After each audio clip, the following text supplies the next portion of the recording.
आत येऊ का? मॅडम तुम्ही मॅडम तुम्ही मला काय विचारताय म्हणजे आत येऊ का म्हणून? आणि तुम्ही का तसदी घेतली तिथे यायची? म्हणजे एक फोन केला असता तर मी आलो असतो ना घरी.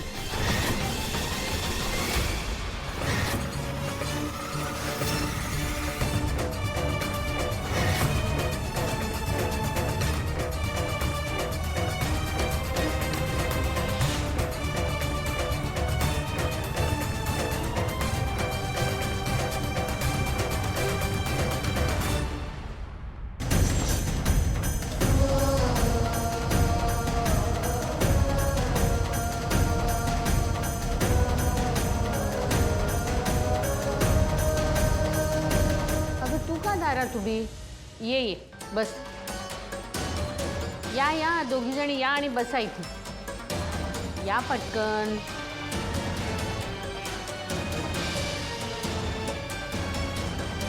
तुम्ही या कॉलेजचे प्रिन्सिपल आहात. या खुर्चीवर बसणाऱ्या व्यक्तीच्या जबाबदाऱ्या आणि अधिकार तुम्हाला ठाऊक आहेतच. माझी अशी अपेक्षा होती की त्या अधिकाराचा तुम्ही योग्य तो वापर कराल. पण नाही, यापूर्वी तुमच्याकडून ज्या चुका झाल्या त्या आम्ही माफ केल्या. हे चुकलंच आमचं. गरिबांसाठी ठेवलेल्या राखीव जागा तुम्ही पैसे देऊन विकल्या. तेव्हा तुम्ही मला काय म्हणाला होतं? मॅडम चूक झाली, ही शेवटची चूक, माफ करा असं म्हणाला होतं. आठवतंय ना?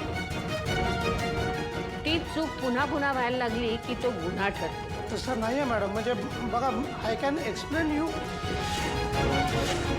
माझ्या कॉलेजमध्ये मी असं काहीही खपवून घेणार नाही.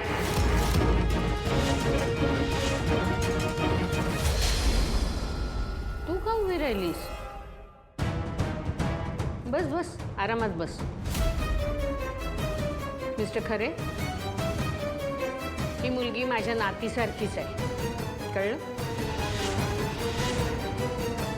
ह्या दोघींची आपल्या कॉलेजमध्ये आणि गर्ल्स हॉस्टेलमध्ये ॲडमिशन झालीच पाहिजे.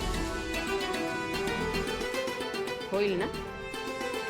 का अजून काही शंका आहेत? आणि महत्त्वाची गोष्ट, यापुढे या दोघींनाही या कॉलेजमध्ये कुठलाही त्रास होणार नाही, ही जबाबदारी सुद्धा तुमचीच असेल. नाहीतर मग यावेळेला तुमच्या राजीनाम्यावर सही करायला मला फारसा त्रास होणार नाही. नाही मॅडम, म्हणजे सॉरी मॅडम, म्हणजे आपण म्हणताय तसंच होईल.